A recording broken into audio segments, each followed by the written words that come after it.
دا خو ته پته نه لګي د اتي په غوږ کې ودوي اوس را پاسېد. شپږم بعضو اعتراض کړی دی یو خو دومره د مقلتوب اعتراض کړی ځان ته اهل قرآن وایي ده ولې ویلې چې قتل شوی دی. نو زه خو منیر شاکره خو مسلمان نه و د سره ګوره یو شهید چې په میدان جهاد کې یو مجاهد شهید شي هلته قرآن څه وایي ولا تقولوا لمن یقتلو تاسو مو وایئ هغه چاته چې قتل شي فی سبیل الله. نو ګوره چې قتل شي مقتول دا خو هغه ته شهید دپاره قرآن د الفاظ استعمال کړي دا خو شهید هم نه و د سره. نو پته نه لګي دا ځان ته اهل قرآن وایي په دغومره خبرو نه پوهېږي الله دې رحم وکړي. اووم نمبر یو بل یو دی پکې تبلیغانو غوندې پټکی والا دی یوسف بنیري په نوم باندې ما خو چاهولې ته وکتله شکل صورت ته مې وکته انتهایي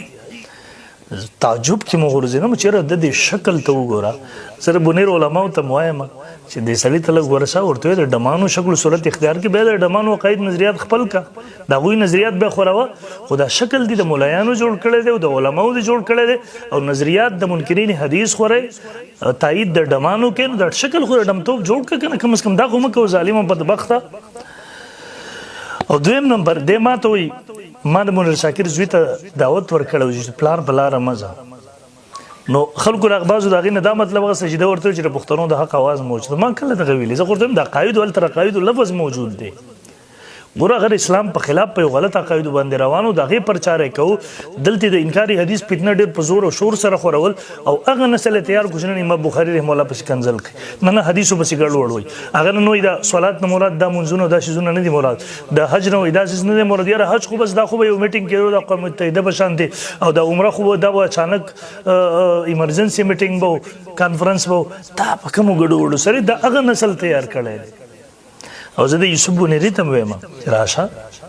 تر هغه نظریات ما ته صحیح ثابت کړه زه به اختیار کوم زما دا غلط ثابت کړه که دغه نشئ کولی د هغه عقاید نظریات درته زه غلط ثابتوم کفري یې ثابتوم خبیثه دغې نه توبه وکړه کوم شکل اختیار کړی خلک دوکه کې شرم حیا درته نه درځي. بنیر خلک ډېر غیرتي خلک دي زه ده ته وایم پته نه لګي ستا غونته کې نمونه هلته څنګه موجوده ده. اتم نمبر زه د دې توجه راګرځوم د منیر شاکر صاحب مفتي منیر شاکر صاحب خپله بار بار به دا خبره کول وایي دا چې دوه درې ځل ګستاخي وکړه د رسول الله صلی الله علیه وسلم په شان کې ډېر مرداره ژبه استعمالول یقین وکړي چې سړی اوري د انبیاو باره کې د ژبه څه د سړي په بدن باندې یخطان ودرېږي وایي ستا پیغمبر بل ته چوڼم ونه کړي هلکه تا تر پیغمبر په باره کې کومه ژبه استعمالوي وایي هغه زما د تره زوی خو نه و نه مې د کاکا زوی و نه زه هغه ذاتي ته ورپېژنم دا د پیغمبر په باره کې ته کومه ژبه استعمالوي ظالمه پیغمبر دی عام انسان نه دی چې علما ورباندې بیا فتوی ولګولې بیانات راله رد عمل هغه دی څه وایي نو یاره که زه ګستاخ یم نو راشئ ما قتل کوي که جهاد به مو وشي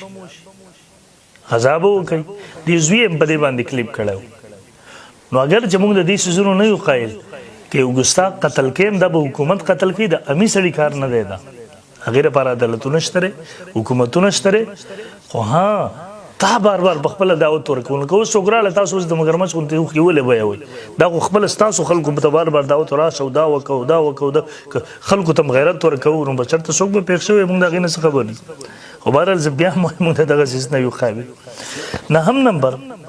دې کې یو دی حفیظ الله په نوم باندې شکل او صورت هم دغسې دی یقین نو کوي سړی ورته ګوري الله تعالی دې رحم وکړي هغه سړی موږ د دې قابل هم نه ګڼو چې څه نوم یې واخلو یا ورته جواب ورکړو او یقین وکړي که ملا هم یا سر دغسې خوځوي دا شکل او صورت دی خبرې یم چې واوري دومره تضادات د دې په خو بهرحال زه هغې ته نه ځم په هغه تفسیر نه کوم خو دی وایي یو دغه کې دمکي ورکوي وایي موږ خلک رامنې کړي